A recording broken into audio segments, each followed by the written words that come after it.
nectar of instruction. Just one or two verses are left. So they will also be along with you all. And then from next week we'll have three classes, right? So when three classes are there, we have total 17 verses. That means we need at least 5 weeks, 5 to 6 weeks. That means we will try to complete because so many festivals are also there. The Mashtami is there, Yatra is there. August end or maximum September middle. So that September end, you will have the exam of Ishopanishad. You are done with Ishopanishad. Now what will be left only? That is Bhakti Rasamrit Sindhu, nectar of devotion. So you have good time. October, November, December, 3 months. One nectar of devotion. So that is the topmost. And if you study nectar of devotion nicely, then you are through. So this will be for the old batch. For the new batch, January onwards, Bhagavad Gita will start. So for you all, it will be Bhakti Vaibhav. You have to enter the Bhakti Vaibhav. What? No. See? For studying scriptures, you say no. For studying Bhagavatam, you say no. Studying should be every time. If you don't study scriptures, then we'll be in the material world. What is the work? There is no other work, isn't it? Studies always makes you young, makes you a child. Or there is dunya bhar ka jhamela, you put in your head, fight with everyone. Now what happens in the house? That only happens, nothing else. So Tukaram Maharaj says, Lahanpani Deva Deva. Let me be always a child. Child means is always keen to study. Even if we fail also, not at all. At least we have that anxiety. Yes, I want to study. I want to learn more and more. Because there is no end to the knowledge. You cannot say knowledge is limited. No, there is no end. So we are going to start with Ishopanishad. Among all the Upanishads, Ishopanishad directly speaks about Lord. But in the whole of Ishopanishad, again you will not find anywhere Krishna's name. Understand it very nicely. Upanishad does not give directly Krishna's name, but Ishopanishad, among all the Upanishads, Ishopanishad somehow indicates in a very direct way that it implies to the Supreme Person. That is why after even writing Upanishad, after writing Vedas, Vedas comes from the breath of Lord. Okay, Vedas come from the breath of Lord. Seeing the condition of Kali Yuga people, Vedavyasa. Yesterday was Vedavyasa's appearance day, Guru Purnima. Vedavyasa puts Vedas into writing, divides the Vedas into 4 parts. Rig, Yajur, Sam, Atharva. And then total number of chapters, if you see in the Vedas, every chapter has 4 sections. Brahmanakas, Aranyakas, Samhitas, and Upanishads. You can note down. We should know what is there in the Vedas. We have heard this word, Vedas, Vedas, Vedas. Vedas means complete knowledge. Any on the introduction will come. Let me give the summary because I'm going to just go on reading the introduction. Before that, you should know what is there in the Vedas. Vedas means complete knowledge. When you say complete knowledge, it just doesn't mean only spiritual knowledge. It also implies material knowledge about matter because material world has been given by Lord only. So, knowledge of this material world, knowledge of spiritual world, everything is there in the Vedas, right? And Vedas emanate from the breath of Krishna. When Lord breathes, knowledge emanates. Just imagine how much huge is the knowledge. There's no end to the knowledge because Lord goes on breathing. Knowledge goes on emanating. It's not one time, isn't it? When we breathe, how many times we breathe? When Lord breathes, Vedas emanate. That is why Lord is Anantaha. Lord's knowledge is also Ananta. There is no limit. There is no limit to the knowledge. Generally, we think, oh, I have done Bhakti Shastri. It is just a beginning. It's just a beginning to have a fragrance of the knowledge. You know, something you have a fragrance, and afterwards, then you see the flower, then you try to keep on the nose. So then, Vedavyasa, 5,000 years before, that means it is Treta Yuga, Dwapar Yuga. The Dwapar Yuga, the end of Dwapar Yuga, Vedavyasa, he has the Dura Drishti, the Kala Drishti. He could see the Kali Yuga condition, the people's condition. There are 6 defects for the Kali Yuga people. I will, Aditya, you will be putting this verse, Prayan Alpa Isha Sabya, Kalavas Vinivejana, Manda Sumanda Matyu, Manda Bhagya Paduka. This is from the first canto of Srimad Bhagavatam, first chapter. That you put later. In English, you write, what are the 6 defects? What we have? The 6 drawbacks of Kali Yuga people. We are not talking about the defects, drawbacks of the Kali Yuga people. The drawbacks is, first is Alpayu. We have less Ayu. 100 years means big thing. In Satyuga, people used to stay for 1 lakh years, out of which they used to meditate for 10,000 years. Then the age became 10,000. They used to do Yajna Haman for 1,000 years. Then the Ayu became 1,000. For 100 years, they used to do Diti worship in Dwapar. Now, 100 years is the Ayu. At least that is also very difficult to reach. Some few days before my father went, he was telling, I am going to reach 90 next year. But am I going to stay till that time? I don't think I'm going to reach 90. I think I'm going to go. I said, whatever. And don't worry. So just see, even to reach 100, it's not so easy. It's not so easy. But general estimate is 100 years.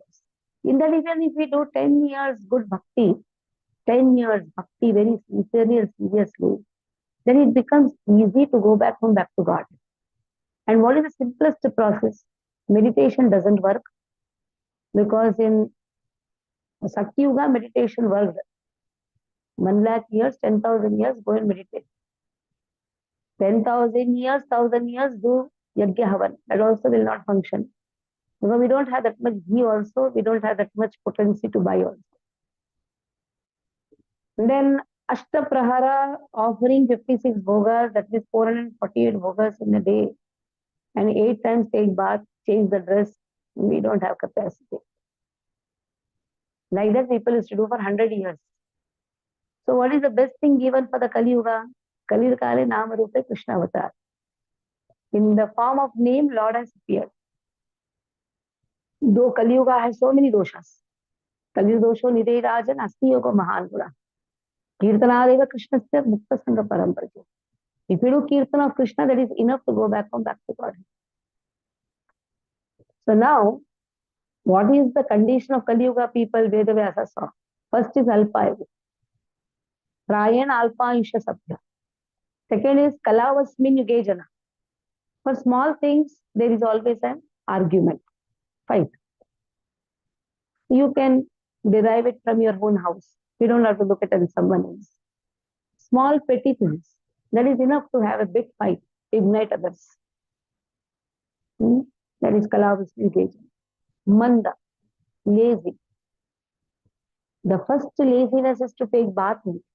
Leave aside other laziness. Lazy to study scriptures, that is all other things. Morning to wake up, go to the bathroom, do all your shaucha and take bath. That itself, people don't want to do. Lazy to wake up, lazy to take bath. Then, Sumanda Mataya. Less intelligence. What we studied last year, what we studied in the childhood, forgot. Sumanda Mataya. How many became? 4 became. Then, Sumanda Mataya. Manda Bhagya. Even if I want to do also, sometimes traffic, sometimes some misfortune. So, misfortune is so much in this Kali Yuga. Doesn't allow a person to progress in devotional life. On top of that, somebody wants to progress, then he is misguided, upadhuta, he is misguided. Prabhupada says what is most easily available in the market is gurus. So many gurus are there. कान में फूक दिया, And suddenly you will find the guru. There's so many gurus in the market, we don't discuss about it. It comes in the paper. Because how many people will discuss? Why do so much discussion about it? So we know that it is misguided. People are misguided. So in this way, seeing the Kali Yuga defects, Vedavyasa put the Vedas into writing. That is why the Vyasa of this millennium is Krishna Dvaipayana Vyasa. Krishna himself write the name Krishna Dvaipayana Vyasa. Don't just call Veda Vyasa. Krishna Dvaipayana Vyasa. Because it's literally incarnation of Lord Krishna. In the previous millennium means all the 4 yugas coming together, counted together, is millennium. In the previous millennium, his father, Parashara Muni, he was the Vyasa. Vyasa is a post. In this millennium, it is Krishna Dvaipayana Vyasa, we call Veda Vyasa. And Parashara Muni's, yesterday we saw a verse, Vyasam Vashishta Naptaram, Shaktai Potram Kalmasham, Parasharatmajam Vande Shukatatam Taponidhim. I had put in the group. So, Vashishta's son, you know who is Vashishta? Kula Devata of Ikshvaku family, Dasharatha. Vashishta's son is Shakti. And who is Shakti? Shakti comes in the Swayamvara of Ramayana. He is Vashishta's son. Shakti's son is Parashara. Parashara's son is Vyasa. Vyasa's son is Sukadeva Goswami. Vyasam Vashishta Naptaram. I'll put that verse for you all tomorrow, today itself. Or Pushpa or Palash Mataji, just remove from NLDD sincere, whatever group you are. I had put yesterday the whole message of Vyasa, just put in this group. Vyasam Vashishta Naptaram. Naptaram means great grandson. So Vyasa is great grandson of Vashishta, right? Shakti's son, Parashara's son, Vyasa. Vyasam Vashishta Naptaram. Naptaram means great grandson. Shaktai Pautra Makalmasham. For Shakti, he is Pautra. Pautra means grandson.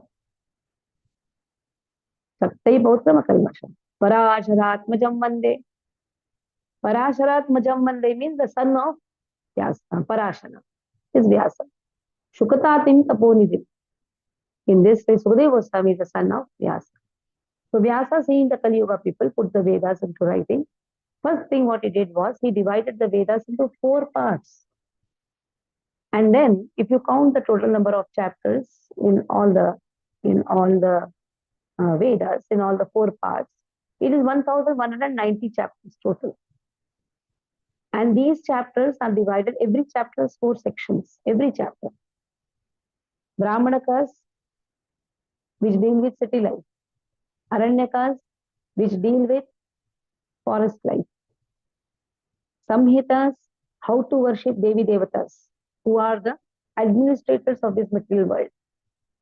And then Upanishad. Upa means about Lord. Nishad means sit and study near the spiritual master. So Brahmanakas deal with city life. How to live together. City, village, social life. When people come together, naturally you should have the best drainage system, amusement park, water body. Generally, villages are situated near the river. Water body, then irrigation facilities, many things are involved. Now we know that. When a person lives in a society, his demands are there. Maybe the demand is higher in the higher society, lower in the lower society, but demands are there. At least water, electricity, food, all these are the demands. So now, that is all there in Brahmanaka section. How best the city should be built. We have studied about this in history. Mohenjo-daro and Harappa. They were the best cities which were made exactly according to the Vedic knowledge. From where did they get this knowledge? Brahmanaka section. Write this section, Brahmanaka section. And then there are students who are sent to Gurukul so that they can study the Vedas, they can perform the yajnas. So for that, they have to be sent outside the city, in the forest. And then there are people who now give up their responsibilities. Now they are like vanaprasthis. Once 50 years means vanaprasthi, 2 years vanaprasthis. And then in mature state, sannyas. So sometimes directly they take sannyas without undergoing grasta, vanaprastha. Like. So for them, the best place to stay is where? Forest. So that they can study, they can meditate. But again, how to stay in a forest? Suppose you are sick, then you should know what type of herb is available in the forest. A lot of knowledge is there in the forest life. Which type of herbs are there to cure? Suppose some crab or snake, something bites, and immediately what is the cure? So there is also the section deals with a lot of Ayurveda also. In the Aranyaka section, a lot of knowledge is required how to stay in forest. Even the houses in forest are made tree houses. And which plantation, how to stay, where to stay, everything is there in Aranyaka section. Then comes, there is the old age home. It's true. And then in the forest, when the children are studying, what they are taught? Samhitas. The Samhitas contains agamas. There is Ganapatya agama, which deals with how to worship Ganesha. It is not that somebody has said 1.5 day Ganpati. Nowadays, all this fashion. Bhadrapad 10 days Ganesh Utsav is not the appearance of Lord Ganesha. It is the time where God Ganesha sits along with Vedavyasa. Because Vedavyasa, after the birth, directly runs.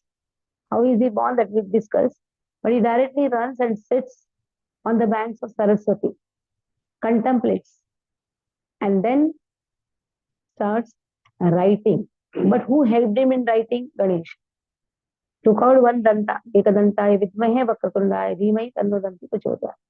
Removed one tusk and started writing. The condition was Vedavyasa, if he stops, he will also stop. So Vedavyasa thought, to think and tell, it takes one shana. So he told, I'll think and tell, you think and write.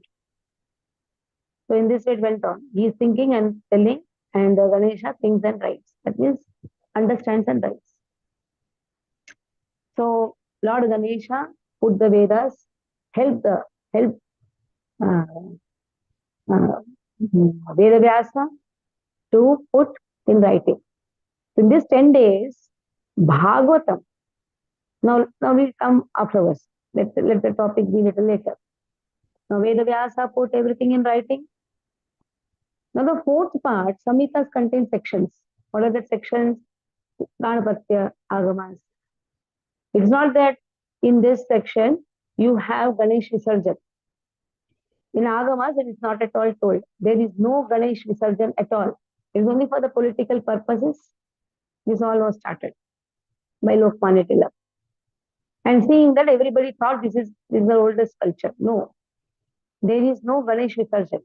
And appearance day of Ganesha is Magi Ganpati. These 10 days, one is supposed to study Bhagavad Gita, Bhagavatam. Because Vedavyasa asked Ganesha to put this into writing.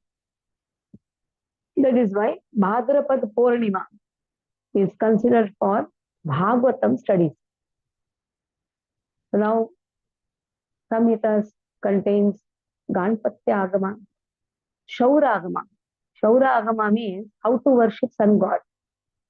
Not that you are just putting Uttak Baitak. Call the Surya Namaskar.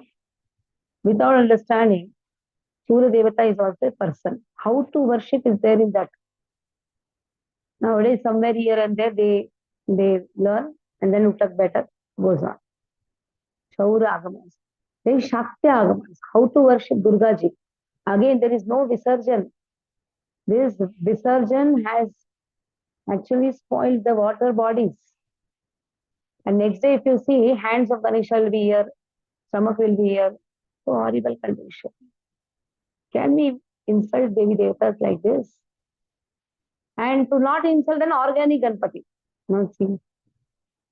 Then do it in your own house. Organic Ganpati. This is all not there. Why we are doing all these things when it is not there in the Agamas? If you really want to know, you go and talk to the pujaris of mm, the other may which temple? Siddhivinayak. Siddhivinayak temple. Go and talk to the Siddhivinayak temple pujaris. They don't have Ganesha for Visarjan. They will worship their own Ganesha. And they clearly say because their worship is so perfect according to Ganpatya Agamas. So they don't encourage. They will have people crowding, everything will be there. But there, if you ask them, they will say we are worshipping according to Ganpatya Agamas. Okay. So this is all there in the Samhitas. Like this, many Agamas are there, how to worship a Devi. So after learning this, the Gurukul boys, they come to the city, help the Grahasthas to perform yajnas. Dharma, Artha, Kam. Dharma means perform yajnas. Artha, you will get benefits. Then you can fulfill your desires, Kama. But what about moksha? How to understand oneself? Moksha means mukti itpanyata rupam swarupena vyavasthiti. Sometimes moksha means liberation, just liberation, merging into the Supreme Brahman. So, how to understand this word moksha? For that Upanishad is. So, Upanishad contains formulas or axioms, like you are going to study now. Prabhupada has described, that is why we are able to understand. Or it's very impossible to understand Upanishad. As many chapters, so many Upanishad. Out of which, Isha Upanishad directly speaks about the glories of Lord without mentioning the name of Lord. But Supreme Person, like this is there. So now, after writing the Upanishad also, intelligent type of people were understanding Upanishad. How to make the same Upanishad understand for a less intelligent type of person, like Stri, Vaishya, Shudra. In Kali Yuga, all are Shudra, allow Shudra Sambhava. Even though born in a Brahmin family, not doing Brahminical work.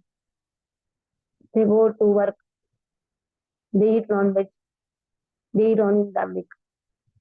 They don't study scriptures, they drink tea, coffee. What is the use? So Brahmana is not doing Brahminical work. Put pant shirt, no dhoti, no shikha. So that is why Kalau Shudra Sambhava. Very clearly it has been told. Very few are Shatkarmi Brahmanas. Very few. If you say 100% Brahmana means 1% will be Shatkarmi Brahmana. All others are just doing materialistic work. First of all, Brahmana means you should have a shikha. No shikha. No transcendental knowledge, nothing. So seeing this condition, same Upanishad, which was actually learned in the form of axioms, formulas, or mantras, only mantras, is taught in a simpler way by giving sometimes real examples, sometimes speculative examples. That is known as Puranas. So like this, 17 Puranas were given. 18th Purana is Srimad Bhagavatam. That is later I'll speak. 17 Puranas were given by Vedavyasa. Now taking two dynasties from the Puranas, that is Suryavamshi and Chandravamshi, two itihasas were given. For Suryavamshi, it is Ramayana. For Chandravamshi, it is Mahabharata. Like that, two important epics, not mythology. Don't call mythology. Mythology comes from the word mithya. Mithya means something which is false. You cannot make a city out of a book. Dwarka did not come because mythology, referring to mythology, then the Dwarka name came, Ayodhya name came. No. So this word mythology was introduced by Britishers just to prove our Shastras to be wrong. Or mithya. So in Mahabharata, like how Ramayana is divided into 7 kandas, Mahabharata is divided into 18 parvas. Bhishma Parva is the topmost, where Bhagavad Gita is there in 25th to 42nd chapter in Bhishma Parva. 18 chapters are there. If you open Mahabharata, where is Bhagavad Gita? Bhishma Parva. In Bhishma Parva, 25 to 42nd chapter you will find. So all these things are put in writing. After this also, Vedavyasa is not so happy. He is depressed. That is how you are going to study in Bhakti Vaibhav, first canto, fifth chapter. When Narada visits and sees, all after writing Vedas also, Puranas, everything, Itihasas, he is not happy. So he is asking the reason, Vedavyasa is asking the reason, what is the reason of my despondency? I can say my depression. Then Narada says, you are not glorified Lord to the extent he should be glorified. Two verses are spoken, very important verses.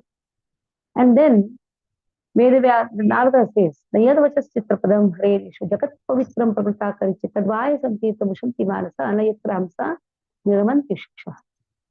Nayadvachas Chitrapadam Harerishu. You have given a very wonderful, flowery languages. But you have not glorified Krishna to the extent he should be glorified. Jagat Pavitram Pravita Karichit. Just glorification of Lord will purify the whole world. That is why what you have given is Tadvayasam Tirtham. Instead of saying Kachara Bhatti, it is given Vayasam Tirtham. Vayasam means crows. The place where the crows sit is the dustbin. Just see Vedavyasa enthusiastically wrote Vedas, everything. And Narada directly says, Vayasam Tirtham. If you really want to say somebody as a garbage, don't tell garbage. Hey, you are a garbage. Don't say like that. Just say Vayasam Tirtham. You will feel very happy. Oh, I am called a Tirtham.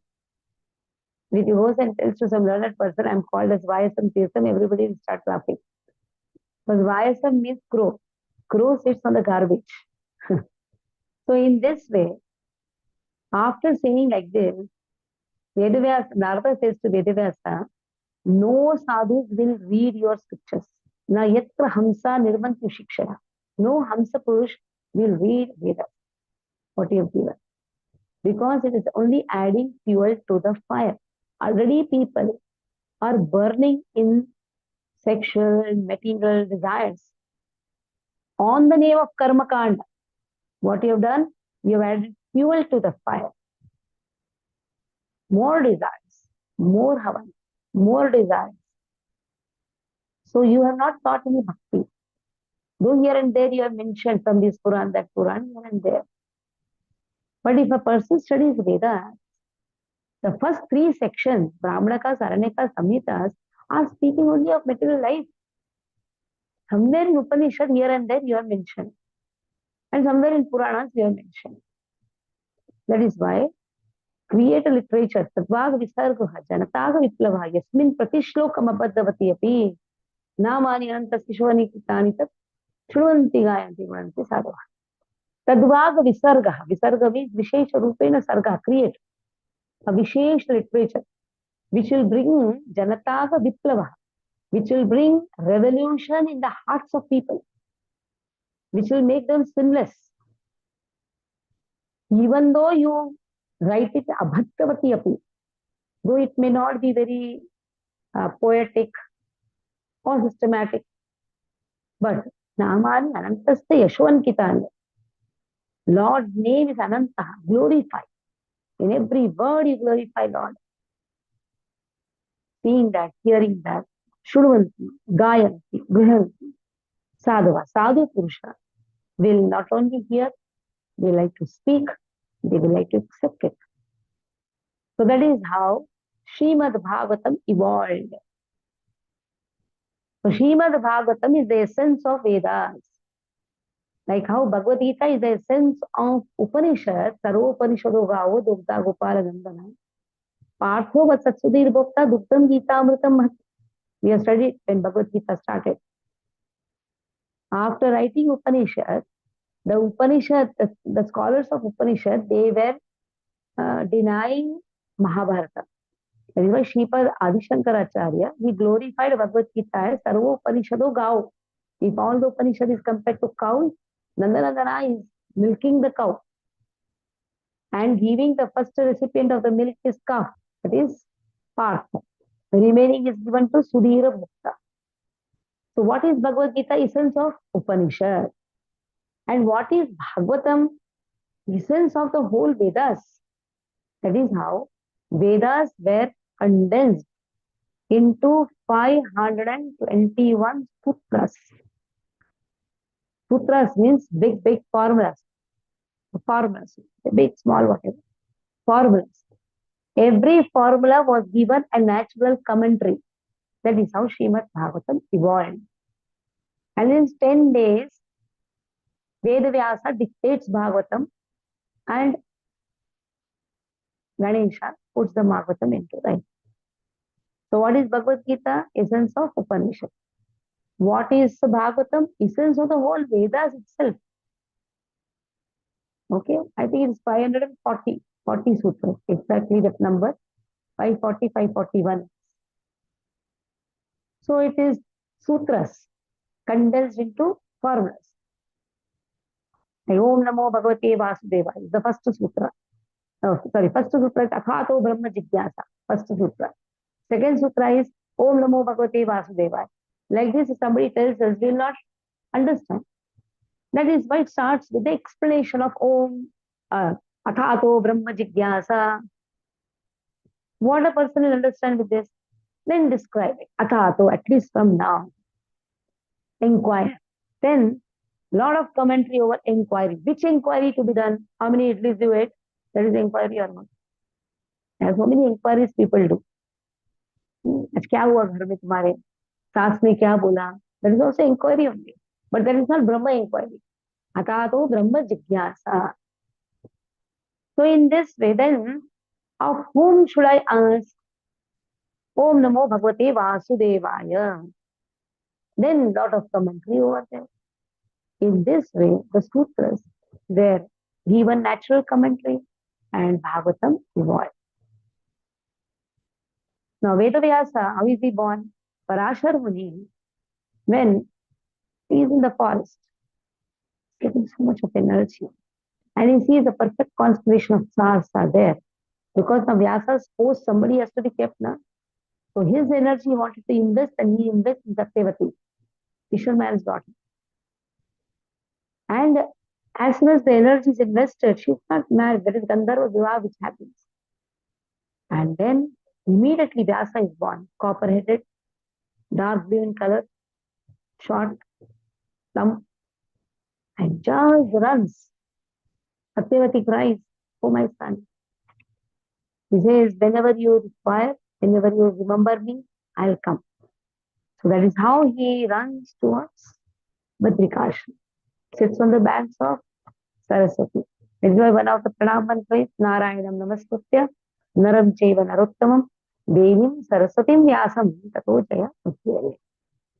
Sits on the banks of Saraswati, Devim Saraswati Vyasam, and gives the knowledge. Another pranam mantra of Vyasa is Vyasaya Vishnurupaya. Vyasarupaya Vishnave Namo Vai Brahmanideye Vasishthaya Namo Namah. So in this way is Vishnu Rupaya, literary incarnation of Lord Krishna Dvaipayana Vyasa. So let us start with the introduction of Isho Upanishad, one of the important Upanishads. Teachings of the Vedas, delivered as a lecture by His Divine Grace A.C. Bhaktivedanta Swami Prabhupada on October 6, 1969 at Conway Hall, London, England. Ladies and gentlemen, see how Prabhupada starts. We think how to start a lecture. Prabhupada is so clever, this thing. He didn't say Hare Krishna, Dandavat Pranam. He knows how to speak. This is the Conway Hall, England. You cannot just say Hare Krishna, Dandavat Pranam. No, there it started, ladies and gentlemen. Today's subject matter is the teachings of the Vedas. What are the Vedas? The Sanskrit verbal, the root of Veda, can be interpreted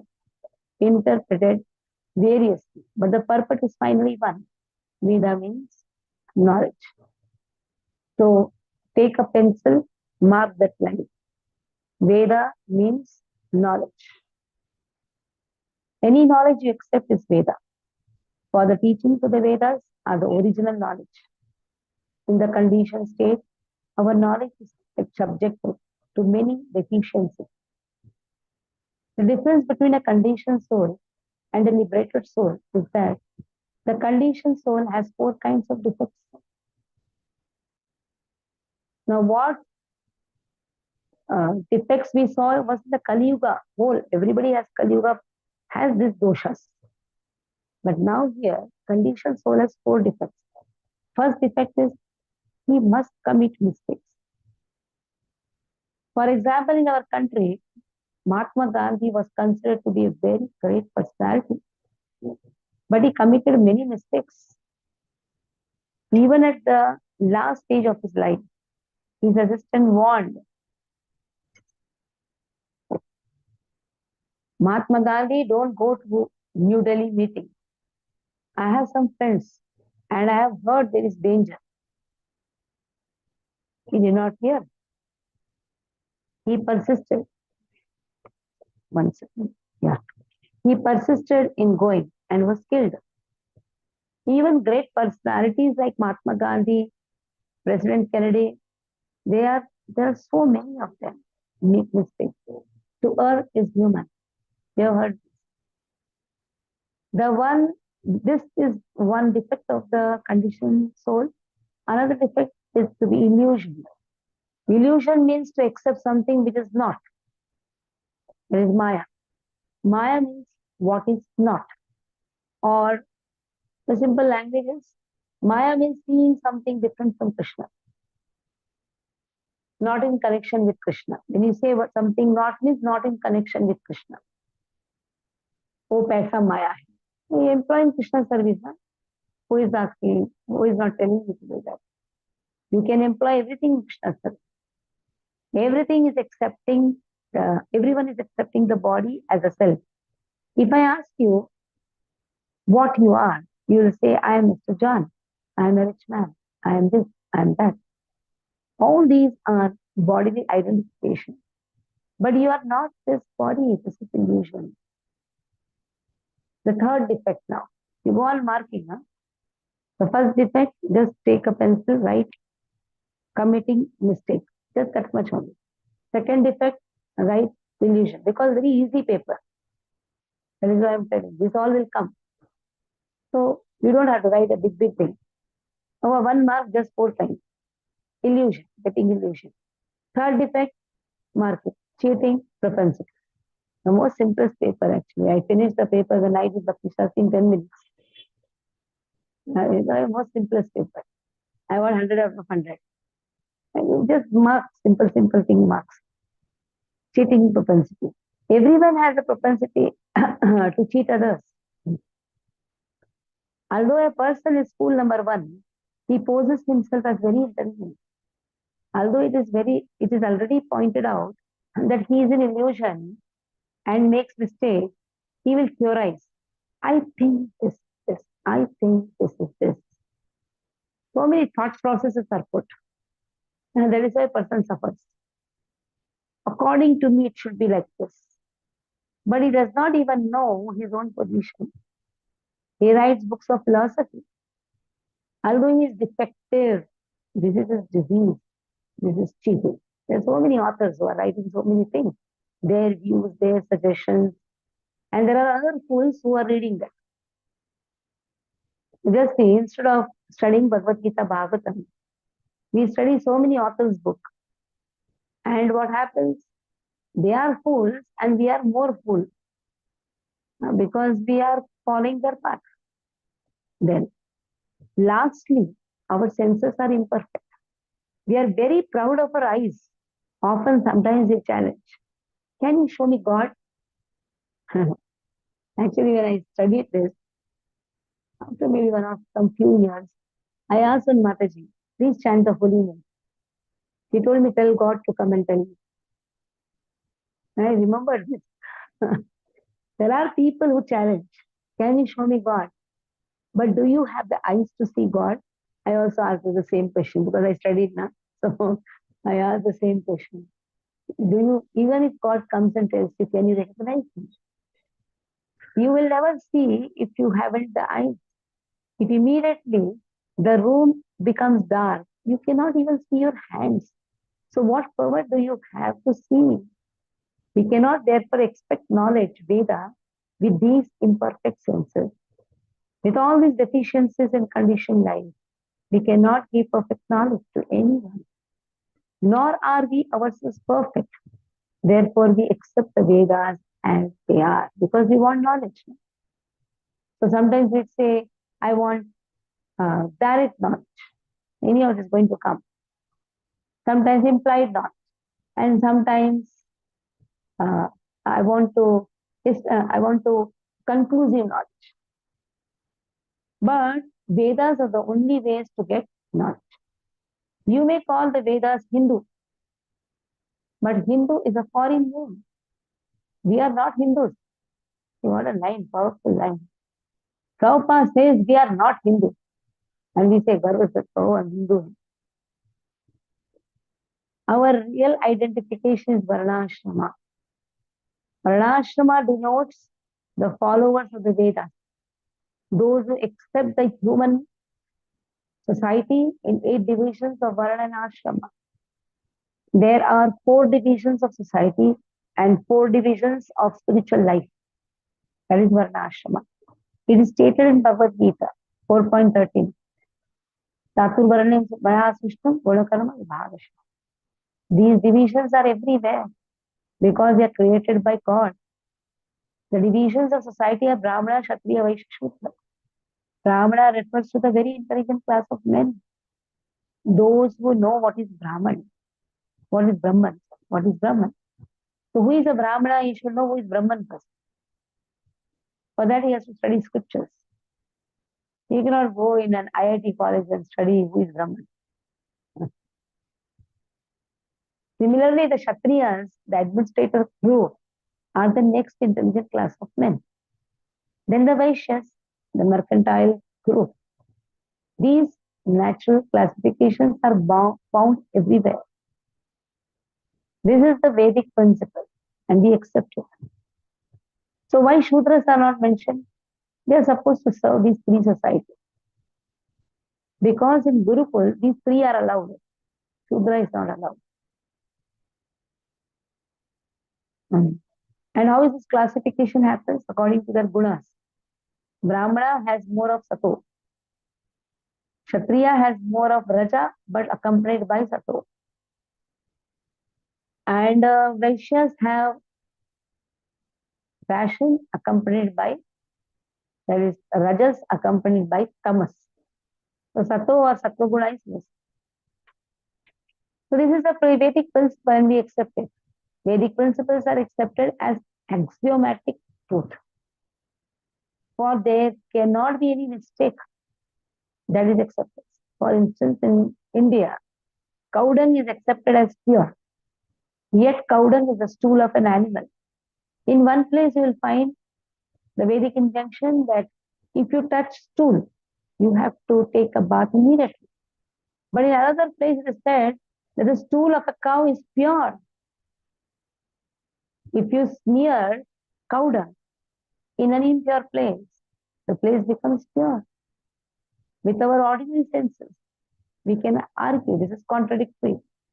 Actually, it is contradictory from the ordinary point of view, but it is not false. There is fact in Calcutta. A very prominent scientist and a doctor analyzed cow dung and found that it contains all antiseptic properties. So sometimes Vedas have contradictory statements. Like in one portion of the Vedas, it is said, Lord has no form. Another portion says Lord has a beautiful, wonderful form. How to harmonize? Lord has no material form like us. Malamutra Sharira. But Lord has a wonderful Satyananda Swarup. In India, if one person tells another, you must do this, the other party may say, what do you mean? Is this a Vedic injunction that I have to follow you without any argument? Vedic injunctions cannot be interpreted. But ultimately, if you carefully study why these injunctions are there, you will find they are all correct. So if you say someone, do this, generally people find. They don't like to be instructed. They don't like to be advised. When you advise someone, they will run away. They don't like. Even children also, they don't like to be advised. Nowadays, this is the fashion. But then they will ask, Shastras are quoting this? Yes, Vedas are quoting. The Vedas are not compilations of human knowledge. It's not with our human intelligence. Vedas are compiled. Vedic knowledge comes from the spiritual world, from Lord Krishna. Another name of the Vedas is Shruti, the Shruti Pramana. Shruti. Shruti means, Shruti refers to that knowledge which is acquired by hearing. Shruti, by hearing from authoritative source. It is not experimental knowledge. Shruti is considered to be like a mother. We take so much knowledge from our mother. For example, if you want to know who is the father, who can answer you? Your mother. If the mother says, here is the father, you have to accept it. It's not possible to experiment to find out whether he is your father. Similarly, if you want to know something beyond your experience, beyond your experimental knowledge, beyond the activities of the sense, then you have to accept Vedas. There is no question of experimenting. It has already been experimented. It is already settled. The version of the mother, for instance, has to be accepted as truth. There is no other way. The Vedas are considered to be the mother, and Brahma is called grandfather, the forefather, because he was the first to be instructed in the Vedic knowledge. Tene Brahmurdaya Adi Kaviya Muyyanti Surya. That is how Bhagavatam starts. Om Namo Bhagavate Vasudevaya Janmadasya Tanvayadi Karta Charte Shabikya Swaraj. Tene Brahmurdaya Adi Kaviya Muyyanti Surya. So Tene Brahmurdaya Adi Kaviya. Adi Kaviya means Brahmaji. So Brahmaji is given the first knowledge, transcendental knowledge. So he was the first to be instructed in the Vedic knowledge. In the beginning, the first living creature was Brahma.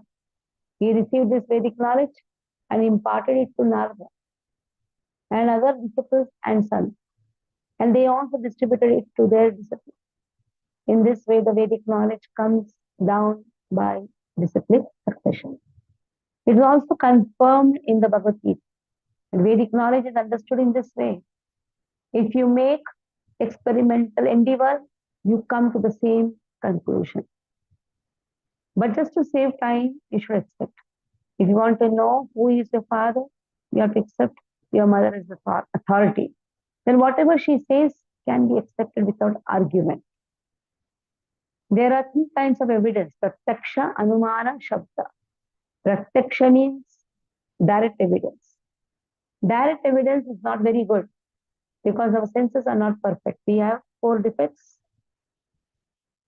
If we are seeing the sun daily and it appears to us, and it appears to us just like a small disk, but it is actually far, far larger than many planets. Of what value is the seeing? Therefore, we have to read books. Then we can understand about the sun. So direct experience is not perfect. Then there is anumana pramana, inductive knowledge. It may be like this hypothesis. For instance, Darwin's theory says it may be like this, it may be like that. But this is not science. For every time it is maybe, maybe, maybe. Darwin's theory. There may be one monkey. From monkey, what is there? Some this and that, from monkey, human game. All these things are all Darwin's theory. Big Bang theory, that theory, this theory. This is not science actually. That is just a suggestion. It's not perfect. But if you receive the knowledge from the authoritative sources, that is perfect. If you receive a program guide from the radio station authorities, you accept it. You don't deny it. You don't have to make an experiment because it is received from authoritative sources. So Vedic knowledge is called Shabda Pramana. Another name is Shruti. Shruti means that This knowledge has to be received simply by oral reception. The Vedas instruct that in order to understand transcendental knowledge, we have to hear from the authority. Transcendental knowledge is knowledge from beyond this universe. Within this universe is material knowledge. Beyond this universe is transcendental knowledge. We cannot even go to the end of the universe. So how can we go to the spiritual world? Thus, to acquire full knowledge is impossible. There is a spiritual sky. There is another nature, which is beyond manifestation and non-manifestation. But how will we know? How will you know that there is a sky where the planets and inhabitants are eternal? All this knowledge is there. But how will you make experiments? It is not possible. Therefore, you have to take the assistance of the Vedas. This is called Vedic knowledge. In our Krishna conscious movement, we are accepting knowledge from the higher authority, Krishna. Krishna is accepted as the highest authority by all classes of men. I am speaking first of the two classes of transcendentalists. One class of transcendentalists is called impersonalists, Mayavadis. They're generally known as Vedantists, led by Shankaracharya. There's another class of transcendentalists called Vaishnavas, like Ramacharya, Madhvacharya, Vishwaswami.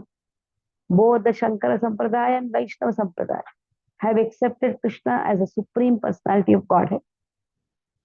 Shankaracharya is supposed to be an impersonalist who preached impersonalism, impersonal Brahma. But it is a fact that he is covered personalist. Actually, he is Lord Shiva himself, a great Vaishnava. In his commentary on the Bhagavad Gita, he wrote, Narayana Paro Vyaktat.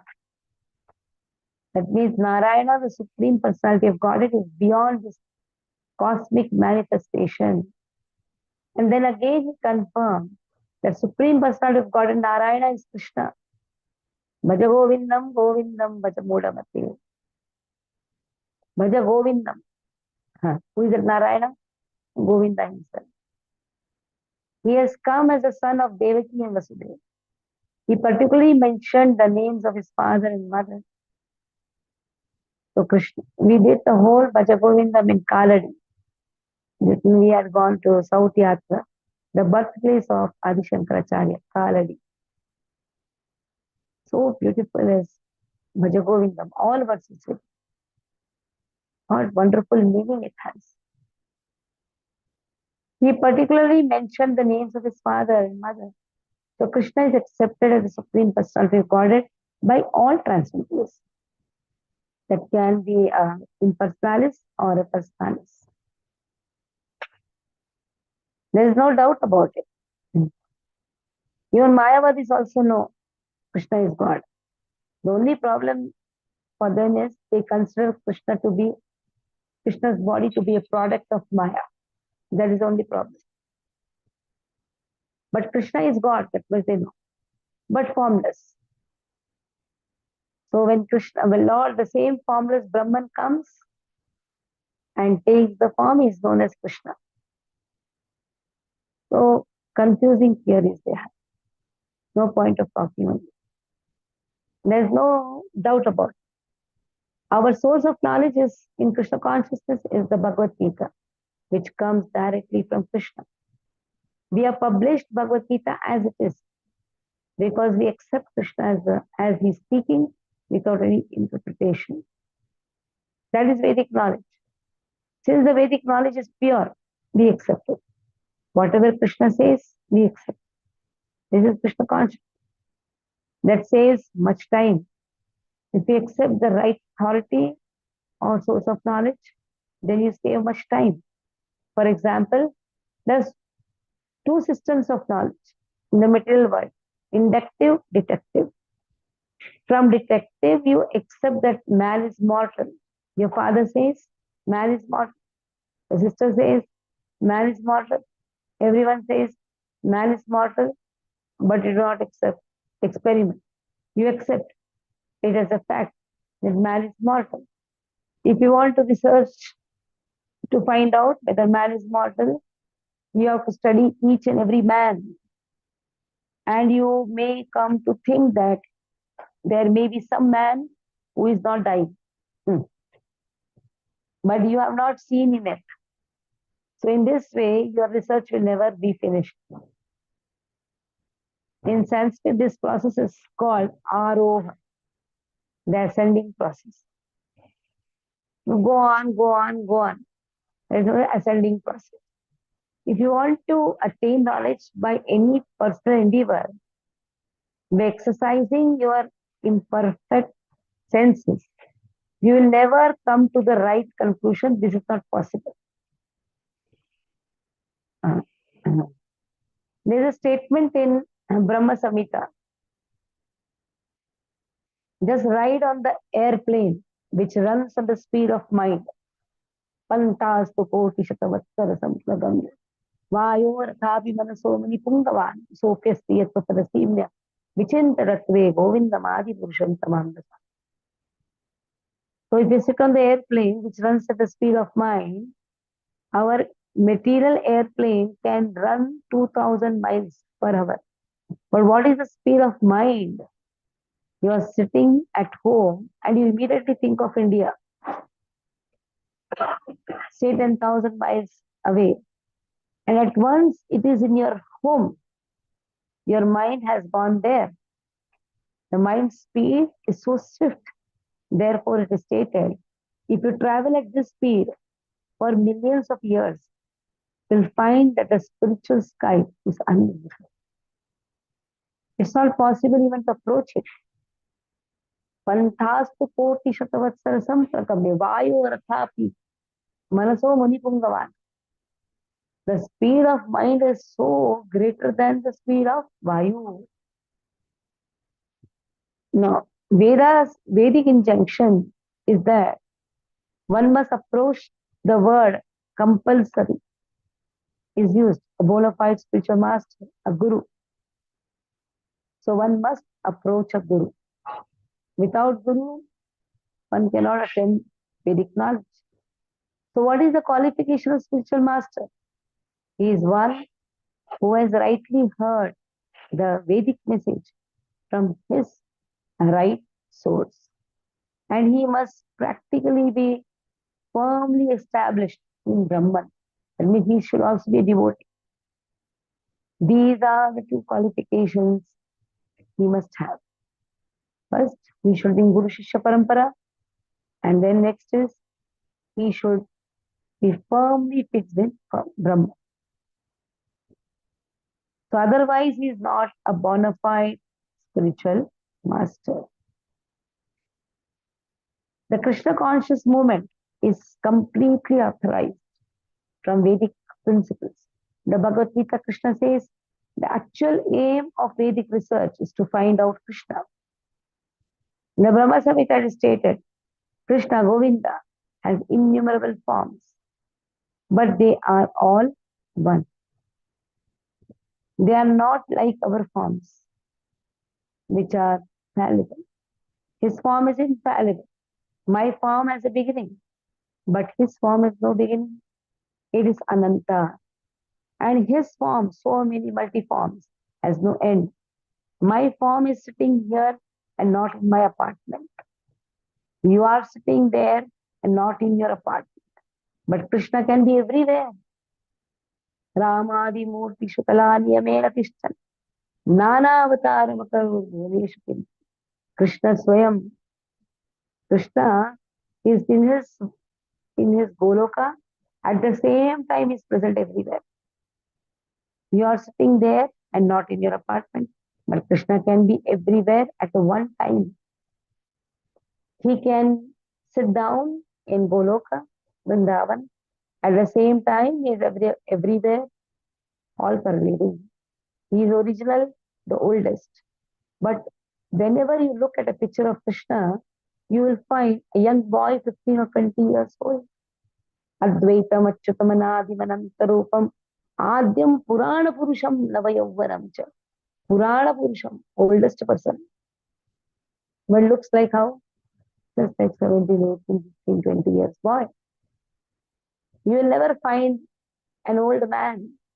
You have seen pictures of Krishna as a charioteer from Bhagavad Gita. At that time, he was not less than 100 years old.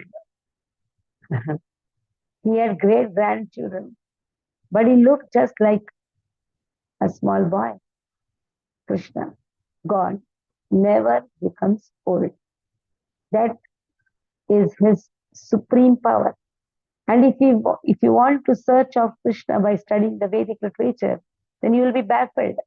It may be possible, but it is very difficult.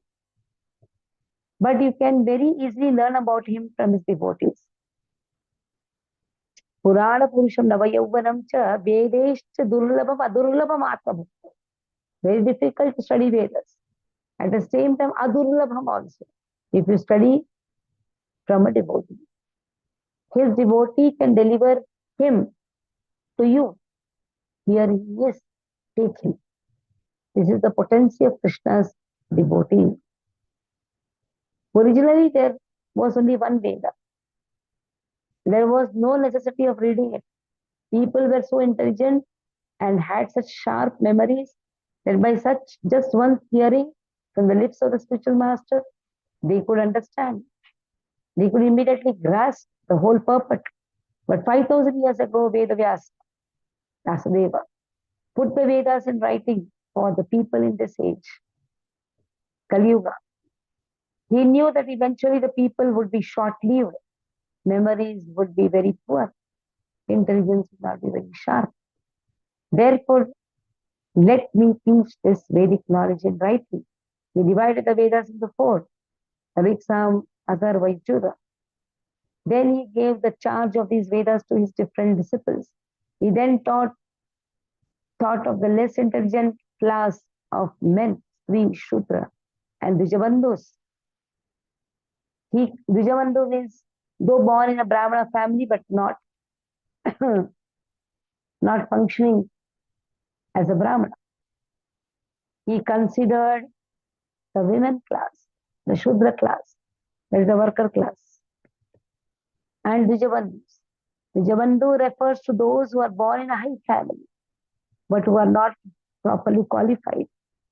A man who is born in the family of a Brahmana, but is not qualified as a Brahmana, is called Dijabandhu. For these persons, he compiled Mahabharata, called the History of India, and 18 Puranas. 18th is Srimad Bhagavatam. These are all part of Vedic literature. The Puranas, the Mahabharata, the four Vedas, the Upanishads. The Upanishads are part of the Vedas. Then Vedavyasa summarized all Vedic knowledge for scholars. And the philosophers, scholars and philosophers, in what is called as Vedanta Sutra. Just now I told, condense the whole Vedas into Vedanta Sutra. This is the last word of the Vedas. Vedavyasa personally wrote Vedanta Sutra under the instruction of Narada, his Guru Maharaj, spiritual master. But still he was not satisfied. There's a long story described in Srimad Bhagavatam. Vedavyasa was not very satisfied even after compiling many Puranas and Upanishads. And even after writing the Vedanta Sutra, then his spiritual master Narada Muni instructed, you explain Vedanta Sutra. So Vedanta means ultimate knowledge. Veda Antaha, where the logics end, the ultimate knowledge begins. The ultimate knowledge is Krishna. Krishna says throughout all the Vedas. Krishna says that throughout all the Vedas, one has to understand him. Vedanta Krut Ved Videva Chaham. 15th chapter Bhagavad Gita, 15th verse. Sarvasva Chaham Visannivishto Matasmriti Jnanam Apohanam Cha. Vedesha Sarve Raham Vedya Vedanta Krut Ved Videva Chaham. Krishna has to be understood, for he is the compiler of the Vedas. Krishna says, I am the compiler of the Vedanta Sutra, and I am the knower of the Vedas. Therefore, the ultimate objective is Krishna. That is explained in all the Vaishnava commentaries on Vedanta philosophy. We Gaudiya Vaishnavas have our commentary on Vedanta philosophy called Govinda Bhashya or Govinda Bhashya by Baladev Vidyabhushan. Similarly, Ramanujacharya has a commentary on Vedanta Sutra. Madhvacharya has. The version of Shankaracharya is not the only commentary. There are many Vedanta commentaries. But because the Vaishnavas did not present the first Vedanta commentary, people are under the wrong impression that Shankaracharya is the only Vedanta commentary. That means giving commentary on the Vedanta Sutra.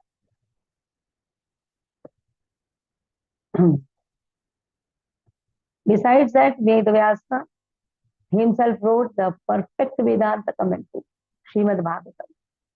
Srimad Bhagavatam begins with the first word of the Vedanta Sutra, Janmadhyasya Yataha. And that Janmadhyasya Yataha is fully explained in Srimad Bhagavatam. So this is the third sutra, Janmadhyasya Yataha, that has been described very nicely by Vedavyasa. So Vedanta Sutra simply hints at what is Brahman, the absolute truth. The absolute truth is that from whom everything emanates. This is a summary, but it is explained in detail in Srimad Bhagavatam. If everything is emanating from the absolute truth, then what is the nature of the absolute truth? That is explained in Srimad Bhagavatam. That absolute truth must be consciousness, the self-effulgent Swaraj. We develop our consciousness and knowledge by receiving knowledge from others. But for him, it is said he self-effulgent. The whole summary of the Vedic knowledge is the Vedanta Sutra. And the Vedanta Sutra is explained by the writer himself in Srimad Bhagavatam. We finally request those who are actually after Vedic knowledge to try to understand the explanation of all the Vedic knowledge from Srimad Bhagavatam and Bhagavad Gita. So if you really want to know what is there in Bhagavatam, in the Vedic knowledge, one has to study Bhagavatam and Bhagavad Gita. So introduction is over. So next class we'll do invocation. Okay? For today, I think this is enough. Already you're confused. If I go on, you'll be more confused. Okay? Somebody told Mataji confuses a lot. And the topic itself is confusion. What to do? See, first your life was very peaceful. The moment you took up studies of Bhagavad Gita, Bhagavatam, you want to go out, but you cannot go out. Palash wants what to do. So, ignorance is bliss. I can't go out now. Yeah, you cannot. So he said, if you're ignorant, it is nice, blissful life. You go on sleeping. Now we cannot even sleep once. When you sleep more than 6 o'clock, something happens. You feel yourself very guilty. No, I have not woken up 4 o'clock. I have not chanted. You cannot even enjoy the material life once. And you cannot go out of spiritual life once. See? So any questions? We'll stop here. So next class, and that is on Wednesday. Try to learn this verse. I'll put this verse first only. Om Purnamada Purnamidam Purnat Purnamudachyate Purnasa Purnamadaya Purnamevavashishate. So all the 11 verses of nectar of instructions should be memorized. The same way, all 17 verses also should be memorized. These two you know, then you know many things. Okay. Pushpa Mataji. Okay. I think the lecture of instruction every day you should chant. Huh? Don't forget. Just because the rollers are over. But go on every day as a swadhyay. Vanchakalpatarubyascha कृपासिन्धुभ्यश्च पतितानां पावनेभ्यो वैष्णवेभ्यो नमो नमः। वैष्णवेभ्यो